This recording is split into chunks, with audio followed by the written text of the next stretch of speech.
ሰኔ 30 እነዚህን 10 ነገሮች ሳትፈጽሙ ቀኑ እንዳያልፍባችሁ አደራ። አዎ ቢቻል 10ሩን ያልቻለ ሰው ደግሞ ከ10ሩ ቢያንስ የተወሰኑትን መፈጸም ግዴታችን ነው።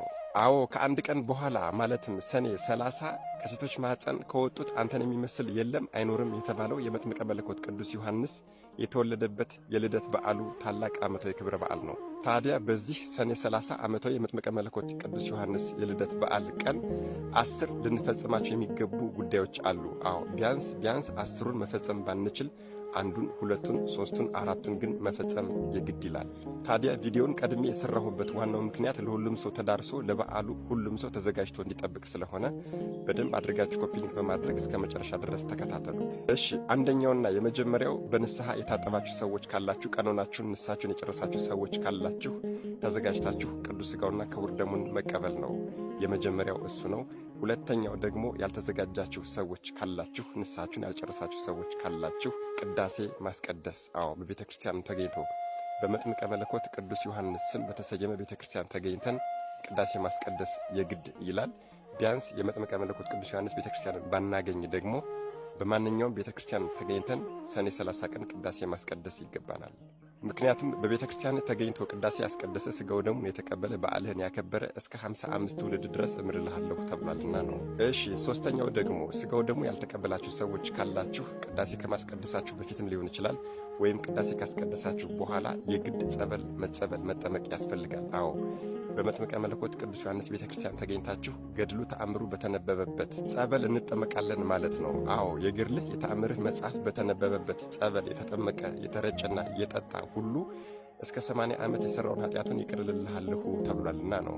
እሺ፣ አራተኛው ልናደርገው የሚገባ ነገር ደግሞ በሰኔ 30 የመጥምቀ መለኮት ቅዱስ ዮሐንስን ገድል ማንበብ፣ ተአምሩን ማንበብ የግድ ይለናል። አዎ በቤተ ክርስቲያን ተገኝተን መስማት ያልቻልን ሰዎች፣ ሲነበብ መስማት ያልቻልን ሰዎች፣ መጠመቅ ያልቻልን ሰዎች ካለን በቤታችን ገድሉን ተአምሩን አንብበን አዎ ማየ ጸሎት ጸበል ወይም ደግሞ ውሃ አዘጋጅተን ያንን መጠጣት፣ መረጨት፣ መጸበል ይጠበቅብናል ማለት ነው።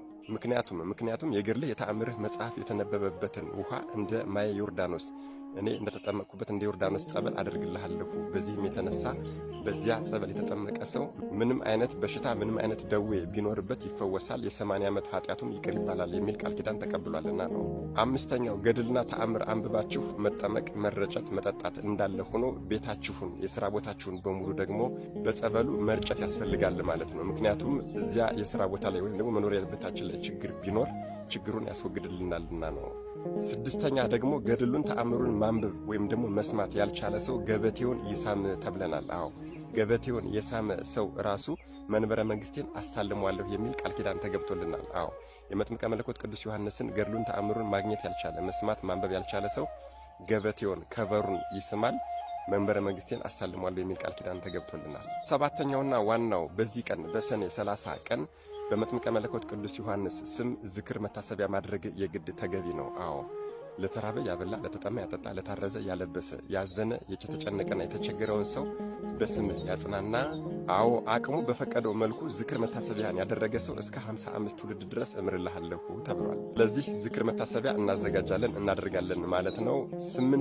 ስምንተኛውና ዋናው ደግሞ ዝክር መታሰቢያውን ማድረግ ያልቻለ ሰው ደግሞ ዝክር መታሰቢያ ወደሚደረግበት ቦታ ሂዶ ወይም ደግሞ ወደ ቤተ ክርስቲያን ሂዶ ዝክሩን እሱ ራሱ መቅመስና መዘከር አለበት ማለት ነው። ዝክሩን ያላገኘ እንደሆነ ደግሞ ዝክሩ የተበላበትን ማዕዱን ይላስ፣ ጽዋውንም ይላስ። ዝክር መታሰቢያውን በመጥምቀ መለኮት ቅዱስ ዮሐንስ ስም የተዘከረውን ዝክር መታሰቢያ ያላገኘ ሰው ዝክሩ የተበላበትን የተጠጣበትን ዕቃውን ይላስ። በፍጹም እምነት ሆኖ ይህንን ካደረገ ቅዱስ ሥጋዬና ክቡር ደሜን እንደበላና እንደጠጣ እቆጥርለታለሁ፣ ቅዱስ ሥጋውና ክቡር ደሙንም የሚቀበልበትን ምግባር ሃይማኖት አሳየዋለሁ ብሎ ቃል ኪዳን ተገብቶልናል።